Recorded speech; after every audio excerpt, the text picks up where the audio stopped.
चौथ्या नंबरवर गेलेला महाराष्ट्र मुख्यमंत्री एकनाथराव शिंदेजींच्या नेतृत्वात दोन्ही वर्षी नंबर 1 वर आलेला आहे आणि ते आम्हाला प्रश्न विचारतायत, हे किती आश्चर्य आहे।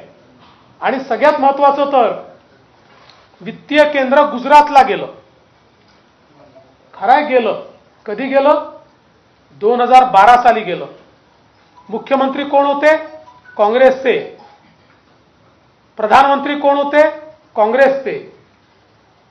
आणि ते आज विचारतायत की वित्तीय केंद्र हे गुजरातमध्ये कसं गेलं।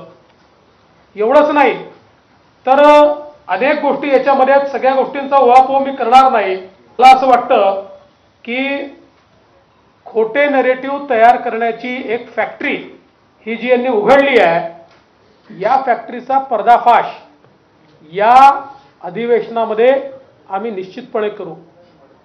विशेषतः गँगस्टर उभे राहिले आहेत आणि ड्रग्सच्या संदर्भात मोठा होहल्ला करण्याचं काम चाललेलं आहे।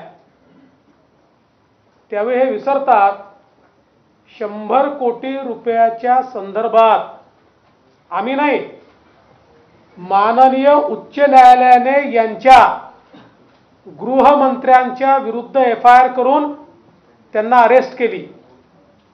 सरकार त्यांचं होतं, आम्ही नाही केलं। त्यांच्या गृहमंत्र्यांच्या विरुद्ध माननीय उच्च न्यायालयाचे तेव्हाचे मुख्य न्यायाधीश यांच्या खंडपीठाने यांच्यावर FIR दाखल करा म्हणून सांगितलं।